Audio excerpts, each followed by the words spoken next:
Hello everyone, আশা করি আপনারা সবাই ভালো আছেন। এটা ইন্ডাকশন মোটরের উপর লেকচার 2 এর ভিডিও লেকচার পার্ট 3। তো এখানে আমি আপনাদের দেখাবো হচ্ছে আমাদের কিছু ম্যাথ করার জন্যে কিছু ইকুয়েশনের দরকার হবে। সেই ইকুয়েশনগুলো কিভাবে আসে, কিভাবে অ্যাকচুয়ালি ডিরাইভ করা হয় এবং আরও কিছু নেসেসারি থিওরি। তো প্রথমে আমাদের ম্যাথ করার জন্যে আমরা এর আগে যে স্টার্টিং টর্ক এবং রানিং টর্ক ডিরাইভ করছি। তো সেই ইকুয়েশনগুলা থেকেই মেইনলি আমাদের ফুল লোড টর্ক, তারপর ম্যাক্সিমাম টর্ক এগুলো কিরকম হয় ইকুয়েশনগুলা সেগুলো আমরা দেখব এবং এরপরে ইকুয়েশনগুলার আমরা রেশিও বের করব, যেগুলোর সাহায্যে আমরা পরবর্তীতে অ্যাকচুয়ালি কিছু ম্যাথমেটিক্যাল প্রবলেম সলভ করব। তো আমরা হচ্ছে যে স্টার্টিং টর্কের ইকুয়েশনটা দেখছিলাম, সেই স্টার্টিং টর্কের ইকুয়েশন যে ডিরাইভ করলাম সেটা ছিল T starting equals to 3 divide by twice by ns into e2 square r2 divide by r2 square plus x2 square. ঠিক আছে, তো এই ইকুয়েশন থেকেই আমরা মেইনলি এই যে ম্যাক্সিমাম টর্কের ইকুয়েশন কিভাবে আসে সেটা আমরা দেখব। ঠিক আছে, এরপরে আমরা যে রানিং টর্কের ইকুয়েশন দেখছিলাম, রানিং টর্ক কি ছিল, শুধুমাত্র এই যে e2 এর সাথে একটা s ছিল এবং এই x2 এর সাথে একটা s ছিল। তো সেইখানে আমরা রানিং টর্কের জায়গায় শুধুমাত্র s কে স্লিপ কে s দিয়ে রিপ্রেজেন্ট করছিলাম, যেহেতু এইখানে আমাদের কি ফুল লোড টর্ক বলছে। ফুল লোড টর্কের ক্ষেত্রে আমাদের স্লিপটা হইতে হবে হচ্ছে ফুল লোড স্লিপ, মানে SF। তাহলে আমরা ওই যে এস রানিং এর ক্ষেত্রে যে এস গুলা ইউজ করছিলাম, সেই স্লিপ গুলা যদি এবার ফুল লোড স্লিপ হয় তাহলে তার করেসপন্ডিং যে টর্ক তৈরি হবে সেটাকে বলা হবে হচ্ছে ফুল লোড টর্ক। তাহলে ফুল লোড টর্কের ইকুয়েশনটা হবে TF প্রপোর্শনাল টু SF, মানে full load slip R2 divide by R2 square plus SF x2 square. ঠিক আছে, এটা কোথা থেকে আসে? এটা আসে মেইনলি আমরা যে রানিং টর্ক বের করছিলাম, এই যে এখান থেকে, সরি এই যে এখান থেকে। এখানে আমরা কি জানি, E2 কনস্ট্যান্ট, এটা তো কনস্ট্যান্ট। তাহলে এটাকে যদি আমরা কনস্ট্যান্ট টার্মগুলোকে বাদ দেই তাহলে কি আসে, TR proportionals to S R2 divided by R2 square plus SX2 square. তাহলে এবার আমরা যেহেতু ফুল লোড টর্কের জন্য ডিরাইভ করব, তাহলে সেটা আমাদের স্লিপটা হয়ে যাবে ফুল লোড স্লিপ SF। ঠিক আছে, এই জন্য এখানে ফুল লোড টর্ক হচ্ছে স্লিপটা SF হয়ে গেছে ফুল লোড স্লিপ, আর R2 divide by R2 square plus SF x2 square.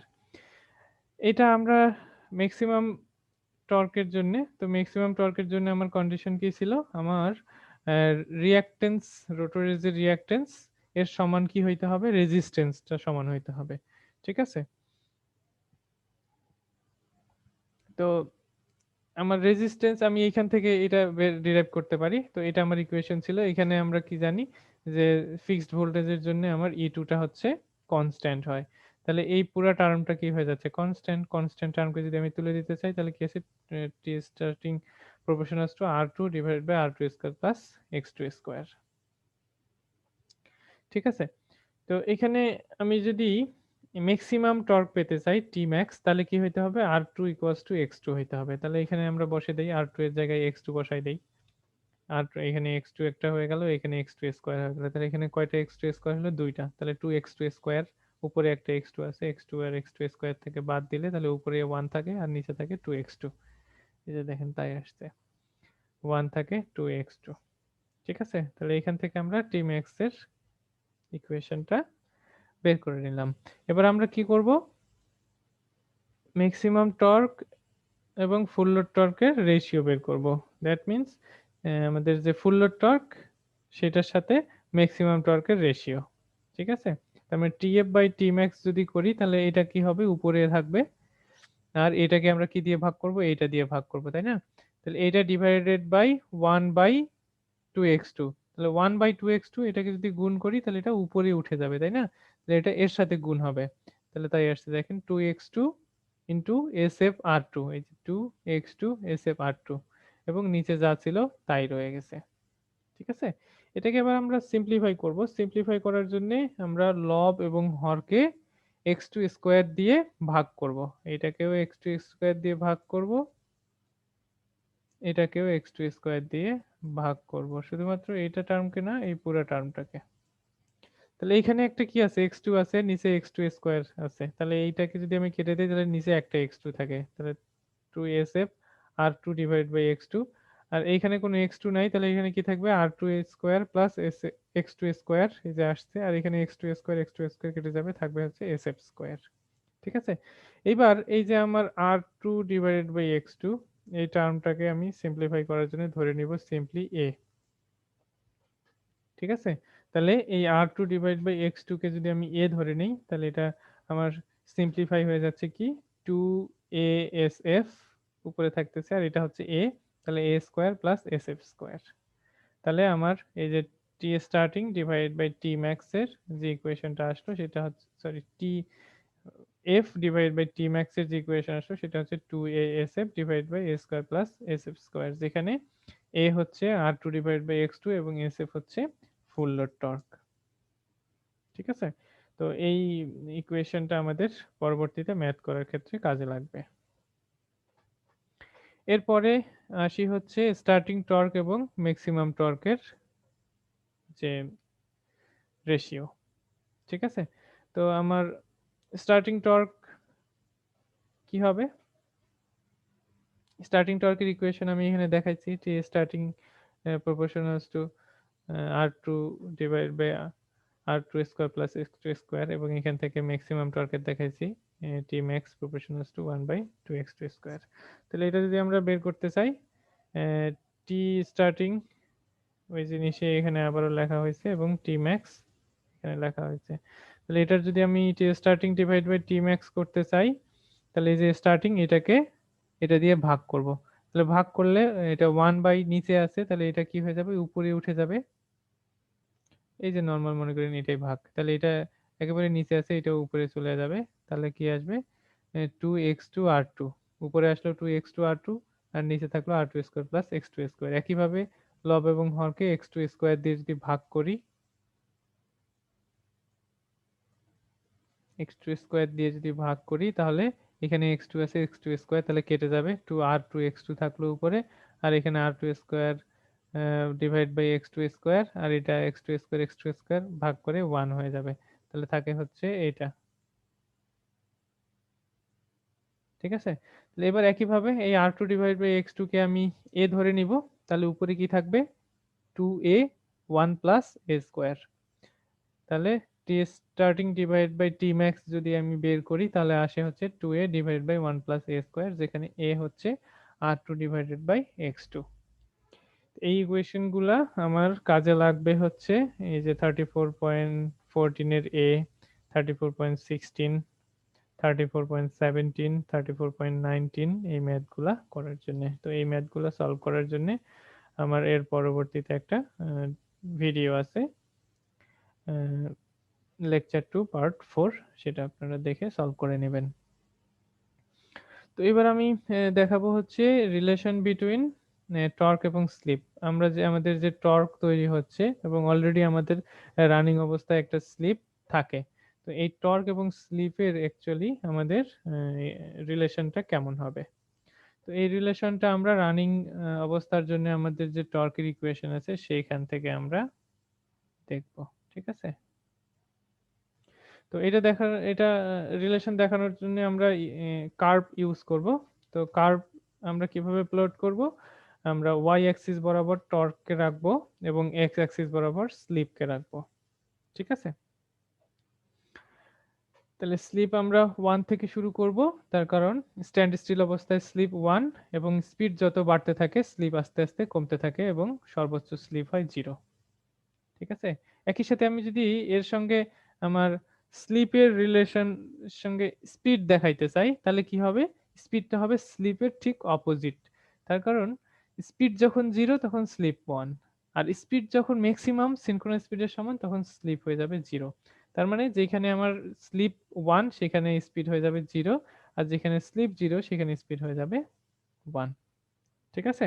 তার মানে একই সাথে আমরা এখান থেকে টর্ক ভার্সেস স্লিপ এবং টর্ক ভার্সেস স্পিডেরও রিলেশন দেখতে পাবো।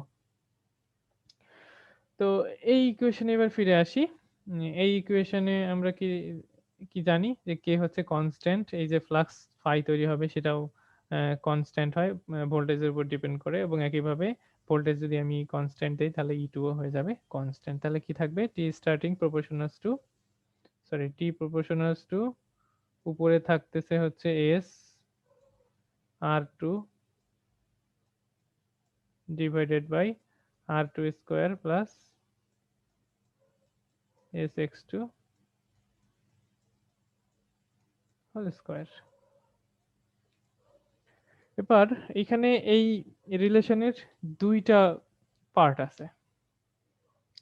একটা পার্টে যখন আমার স্লিপটা হচ্ছে খুবই কম হয়ে যাবে, কখন? যখন আমার রোটরটা ম্যাক্সিমাম স্পিড মানে সিনক্রোনাস স্পিডের কাছাকাছি স্পিডে রোটেট করবে, তখন স্লিপটা ছোট হয়ে যাবে, নেগলিজিবল টাইপের। ঠিক আছে? আরেকটা যখন হচ্ছে আমার স্টার্টিং অবস্থায়, তখন স্লিপটা হচ্ছে ম্যাক্সিমাম।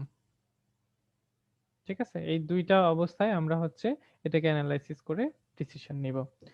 তো আমরা শুরু করি। এইখান থেকে আমরা কি দেখতে পাচ্ছি?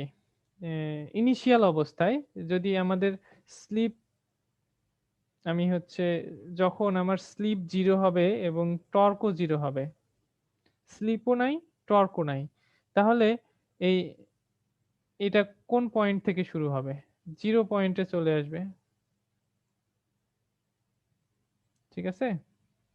তখন এটা 0 তে থাকবে, যে আমার কোনো কার্ভ থাকবে না।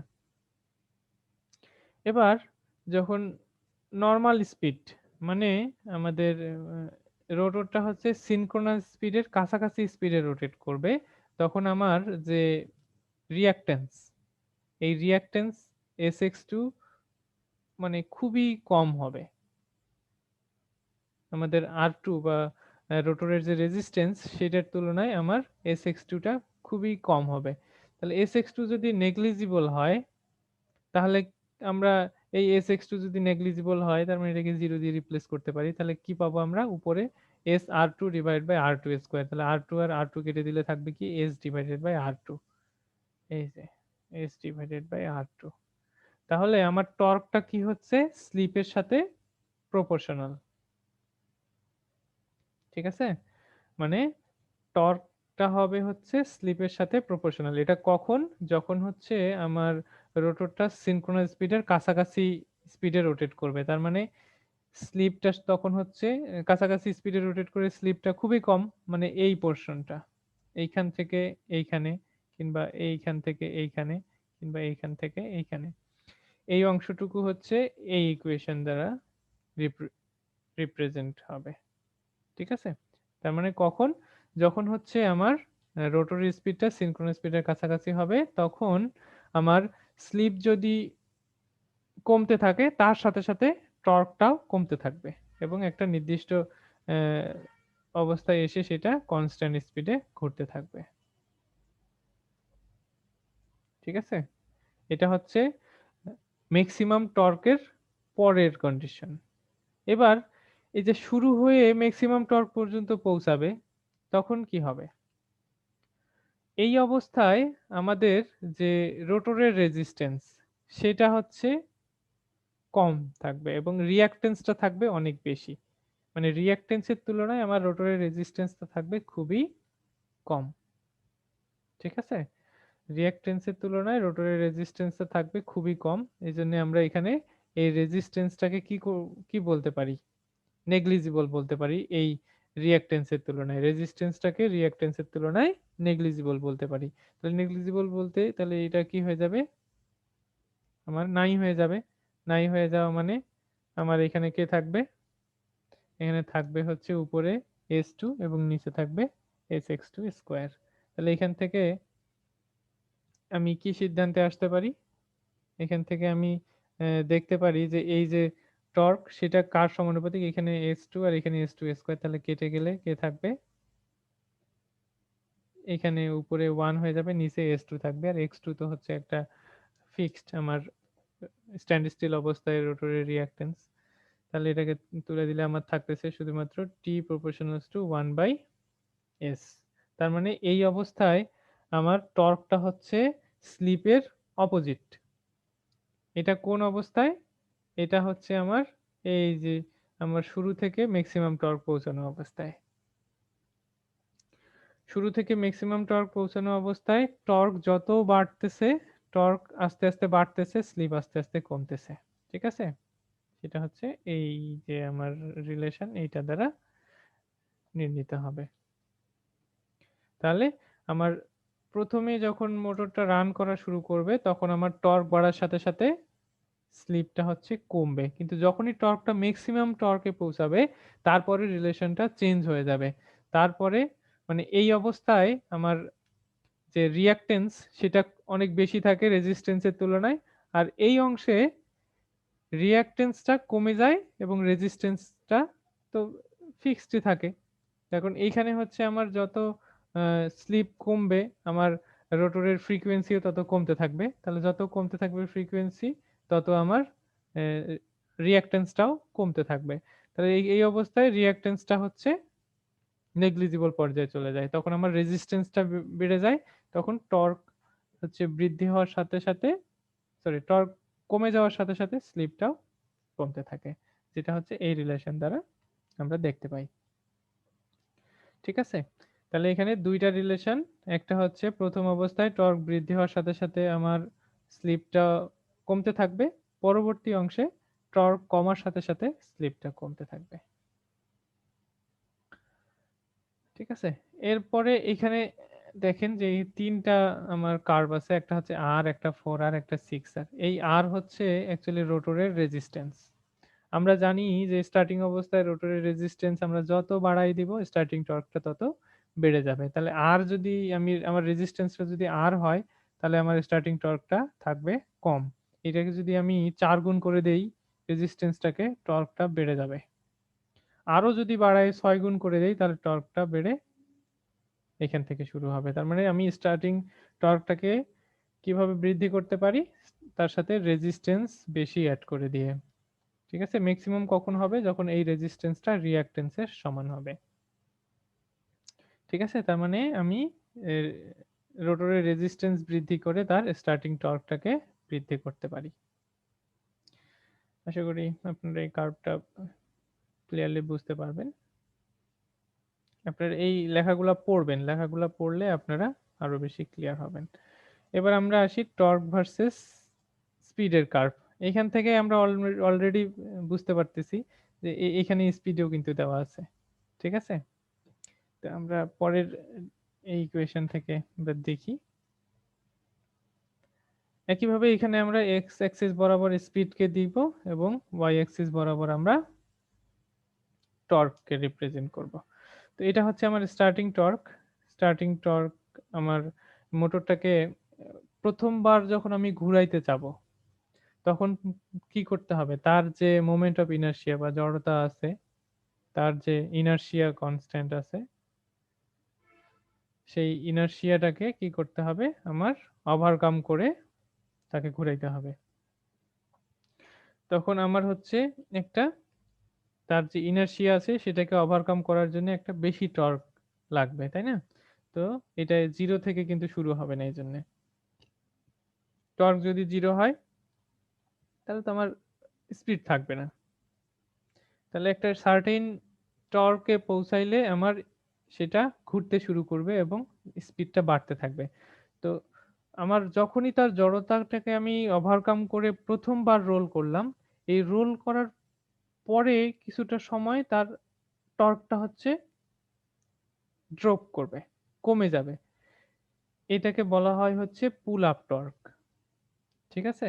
এটাকে বলা হয় হচ্ছে পুল আপ। এরপর থেকে আস্তে আস্তে সেটা হচ্ছে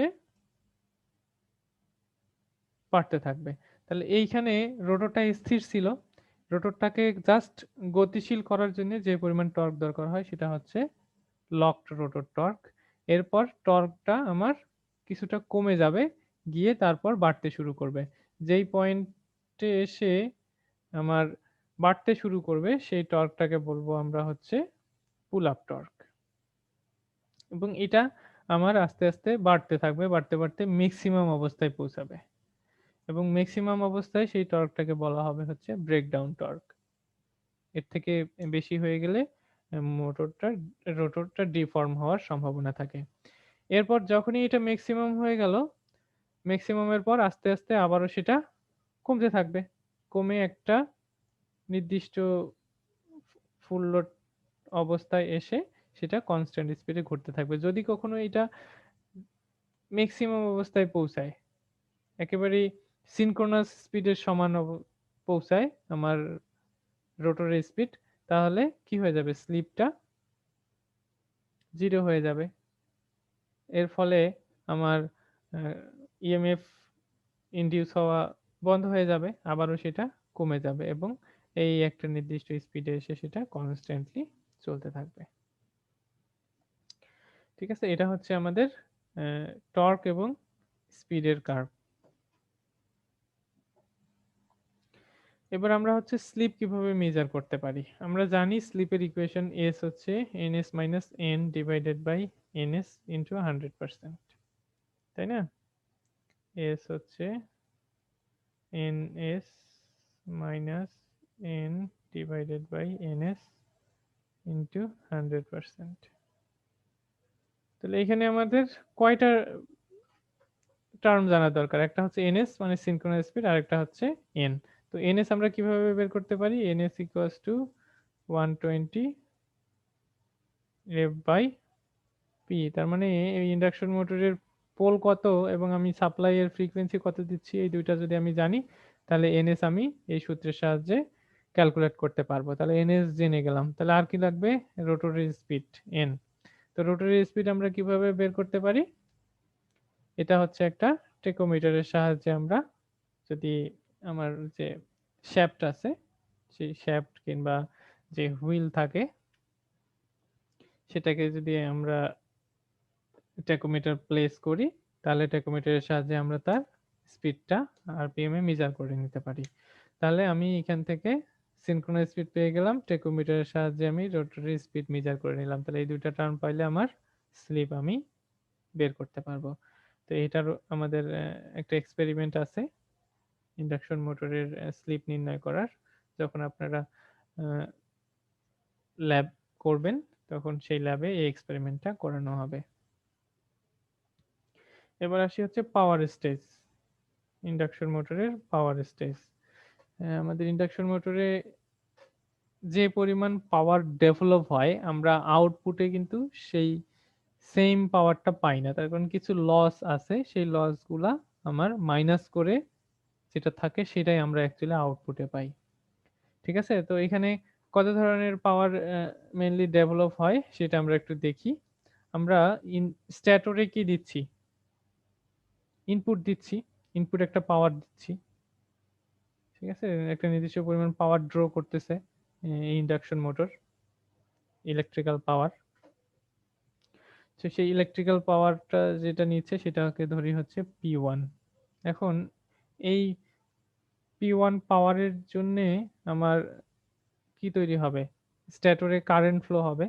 তো এই স্ট্যাটরে কারেন্ট ফ্লো হওয়ার জন্যে সেখানে কি হবে? কিছু স্ট্যাটরে কপার লস এবং আয়রন লস হবে। স্ট্যাটরের যে কয়েল বা ওয়াইন্ডিং বা আর্মেচার, সেই আর্মেচারে কিছু কপার লস এবং আয়রন লস হবে। তো সেই আমরা সে যতটুকু পাওয়ার নিচ্ছে সেই লসটুকু বাদ দিলে যেটা থাকে সেটা আসবে হচ্ছে রোটরে ইনপুট। ঠিক আছে? তার মানে রোটরের ইনপুটে আসার আগে আমার স্ট্যাটরের কপার লস এবং আয়রন লস বাদ যাবে। ঠিক আছে? তাহলে স্ট্যাটরের কপার লস এবং আয়রন লস বাদ দিয়ে যা থাকে সেটা আসবে হচ্ছে রোটরে ইনপুট হিসেবে। সেটাকে আমরা P2 ধরে নিলাম। এবার রোটরেও আবার সেম কপার লস হবে। তাহলে রোটরের যে পরিমাণ লস হচ্ছে সেই লসটাকে আমি যদি বাদ দেই, সেটা এরপর যেইটা থাকবে সেই পাওয়ারটা অ্যাকচুয়ালি আমার কি হবে? রোটরে ডেভেলপ হবে। সেটাকে আমরা গ্রোস টর্ক বলতে পারি। তাহলে রোটরের লসটাকে যদি আমরা বাদ দেই, তাহলে যেই গ্রোস টর্কটা থাকে সেটা ডেভেলপ হয় হচ্ছে রোটরে। এরপর আরো কি থাকে, রোটরটা যে ঘুরবে সেখানে ওয়াইন্ডের সাথে ফ্রিকশন হবে, তাহলে সেখানে উইন্ডেজ লস হবে এবং আমাদের বিয়ারিং থাকে রোটরটাকে প্লেস করার জন্য, সেই বিয়ারিং এর ফ্রিকশনে কিছুটা লস হবে। তাহলে এই উইন্ডেজ এবং ফ্রিকশন লস আমি যদি রোটরের এই গ্রোস টর্ক থেকে বাদ দেই, তাহলে যেটা থাকে সেটাই হচ্ছে আমার রোটরের আউটপুট পাওয়ার। মানে আমরা অ্যাকচুয়ালি যেই পাওয়ারটা দিয়ে কাজ করি, ঠিক আছে, সেটা হচ্ছে রোটরের আউটপুট পাওয়ার। এরপর আসি হচ্ছে ইকুইভ্যালেন্ট সার্কিট। ইন্ডাকশন মোটরের ইকুইভ্যালেন্ট সার্কিট নিয়ে নতুন করে কিছু বলার নাই, তার কারণ আপনারা অলরেডি ট্রান্সফরমারের ইকুইভ্যালেন্ট সার্কিট পড়ছেন। আর আমরা জানি যে ইন্ডাকশন মোটর হচ্ছে ট্রান্সফরমারের মতোই, তাহলে এখানে ইন্ডাকশন মোটরের যে ইকুইভ্যালেন্ট সার্কিট সেটা ট্রান্সফরমারের মতোই হবে। তো এখানে দুইটা পার্ট থাকবে, একটা প্রাইমারি পার্ট এবং একটা সেকেন্ডারি পার্ট। তো এটাকে আমরা একটা হিসেবে রিপ্রেজেন্ট করতে পারবো কখন, যখন আমরা ওয়েদার প্রাইমারিটাকে সেকেন্ডারিতে ট্রান্সফার করব অথবা সেকেন্ডারিটাকে প্রাইমারিতে ট্রান্সফার করব। তো আমরা এই যে প্রাইমারি, সেই প্রাইমারিটাকে সেকেন্ডারির রেসপেক্টে ট্রান্সফার করতে পারি, অথবা আমার যে সেকেন্ডারি সেই সেকেন্ডারিটাকে প্রাইমারিতে ট্রান্সফার করতে পারি। এই ট্রান্সফার করার জন্য আমাদের এই যে কে নামক একটা হচ্ছে কনস্ট্যান্ট লাগবে। এই কনস্ট্যান্ট দিয়ে আমরা হচ্ছে গুণ ভাগ করে এই সেকেন্ডারিকে প্রাইমারিতে ট্রান্সফার করতে পারি অথবা প্রাইমারিকে সেকেন্ডারিতে ট্রান্সফার করতে পারি। তো এইখানে যেটা করা হয়েছে সেটা হচ্ছে সেকেন্ডারি থেকে প্রাইমারিতে ট্রান্সফার করা হয়েছে। আমি যেটা আপনাদেরকে দেখাচ্ছি সেটা হচ্ছে সেকেন্ডারি থেকে প্রাইমারিতে ট্রান্সফার করা হয়েছে। তার মানে সেকেন্ডারিতে আমাদের আহ, যে কারেন্ট, যে রেজিস্ট্যান্স, যে রিঅ্যাকট্যান্স সেটাকে প্রাইমারির সাপেক্ষে প্রকাশ করা হবে। ঠিক আছে, তাহলে প্রাইমারির সাপেক্ষে যদি প্রকাশ করা হয়, তাহলে এখানে যে কারেন্ট সেটাকে আমি সেকেন্ডারিতে তো নর্মালি I2 ছিল, সেটাকে I2 প্রাইম দিয়ে দেখানো হচ্ছে, যে রিঅ্যাকট্যান্স সেটাকে X2 প্রাইম দিয়ে দেখানো হচ্ছে, যে আমার রেজিস্ট্যান্স সেটাকে S2 প্রাইম দিয়ে দেখানো হচ্ছে। তো যখন আমি সেকেন্ডারিকে প্রাইমারিতে শিফট করব বা রিফ্লেক্ট করব, তখন আমাকে কি করতে হবে, আমার যে রেজিস্ট্যান্স বা ইম্পিডেন্স সেটাকে, যে কনস্ট্যান্ট কে থাকে, ঠিক আছে, সেই কনস্ট্যান্ট দিয়ে হচ্ছে সেই কনস্ট্যান্ট কে স্কোয়ার দিয়ে ভাগ করতে হবে, শুধুমাত্র ইম্পিডেন্স এবং রেজিস্ট্যান্সের ক্ষেত্রে। কিন্তু আমার যে কারেন্ট থাকবে সেটাকে কে দিয়ে আমার কি করতে হবে, গুণ করতে হবে। ঠিক আছে, তাহলে এই যে কারেন্ট, সেই কারেন্টের ক্ষেত্রে আমার কে দিয়ে গুণ করতে হবে, I2 প্রাইম হচ্ছে KI2। আর যে এই যে রিঅ্যাকট্যান্স আছে, রিঅ্যাকট্যান্স কি K2 স্কোয়ার দিয়ে ভাগ করতে হবে, তাহলে এই যে X2 প্রাইম হচ্ছে X2 divide by K square, এই যে R2 প্রাইম হচ্ছে R2 divided by K square. আর আমার সেকেন্ডারির যে ভোল্টেজ সেটা প্রাইমারিতে রিফ্লেক্ট হয়ে যাবে। এটা হচ্ছে ইন্ডাকশন মোটরের ইকুইভ্যালেন্ট সার্কিট। এখানে আমি সেকেন্ডারিটাকে প্রাইমারিতে ট্রান্সফার করছি। ঠিক আছে, আপনারা নিজেরা ট্রাই করবেন যে প্রাইমারিটাকে সেকেন্ডারিতে ট্রান্সফার করলে কি রকম হয়। আশা করি আপনারা পারবেন। ঠিক আছে, তো এটাই হচ্ছে আমাদের লেকচার 2 এর থিওরি শেষ। এরপরে পরের পার্টে আপনারা এই ম্যাথগুলা সলভ করে নেবেন। Thank you.